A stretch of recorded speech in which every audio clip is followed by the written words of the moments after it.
Mari kita kembali melanjutkan pembicaraan kita dalam minggu ini, yaitu perwahyuan dan pelayanan dari Roh Kudus. Roh Kuduslah pribadi dari keilahian Trinitas yang memberikan kuasa dan melayani kerajaan Allah bagi kita dan melalui kita. Ia melakukannya dengan mengurapi kita. Urapan itu adalah kuasa Roh Kudus atas kehidupan orang percaya untuk tujuan pelaksanaan tugas kerajaan bagi kemuliaan Allah. Di mana Roh Kudus hadir, kerajaannya hadir. Di mana kerajaannya hadir, di situ urapannya hadir. Di mana urapannya hadir, kuasanya, yaitu kuasa dari Roh, hadir. Ia adalah penopang kerajaan dan penopang kehidupan. Ia melayani kerajaan dan kebenarannya sesuai dengan apa yang dikatakan Allah Bapa dan Tuhan Yesus Kristus sesuai Alkitab. 1 Korintus 2 ayat 4, 1 Korintus 4 ayat 20.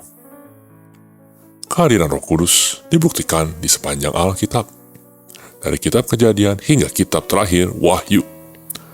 Ia dikenal oleh orang percaya di dalam kitab Perjanjian Lama seperti yang dibuktikan dalam Alkitab Bilangan 27 ayat 18, Mazmur 51 ayat 11. Jika kita membaca semua ayat Alkitab mengenai Roh Kudus dari kitab Kejadian hingga kitab Wahyu, Roh Kudus memberikan gambaran mengenai dirinya yang mengungkapkan kehadirannya, kekudusannya, pelayanannya, dan tujuannya kepada kita. Jabatan Roh Kudus di dalam Alkitab. Yang pertama ialah Roh Allah, Kejadian 1 ayat 2. Yang kedua, nafas dari Yang Maha Besar, Ayub 32 ayat 8. Yang ketiga, 7 Roh Tuhan, Yesaya 11 ayat 2, Wahyu 1 ayat 4, Wahyu 3 ayat 1, Wahyu 4 ayat 5, Wahyu 5 ayat 6.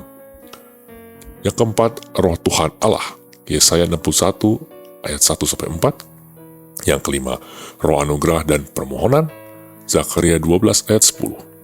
Yang keenam, Roh Kebenaran, Yohanes 14 ayat 17, Yohanes 16 ayat 13, 1 Yohanes 4 ayat 6, 1 Yohanes 5 ayat 6-8.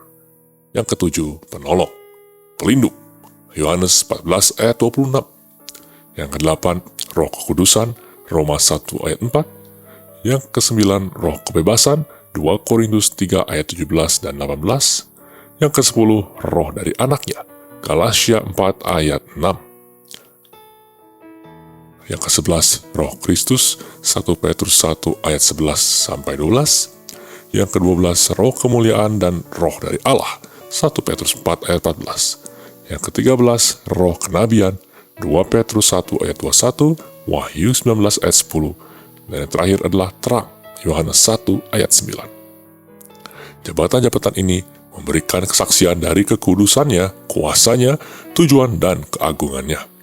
Marilah sekarang kita telusuri Alkitab untuk memperoleh perwahyuan mengenai pelayanannya kepada kita dan bagaimana ia berhubungan dengan kita. Mari berjalan dalam kuasa Roh Kudus dan mengupas tentang peperangan spiritual. Subscribe YouTube channel kami dan nyalakan lonceng notifikasi serta follow sosial media kami untuk mendapatkan konten Kristiani secara reguler.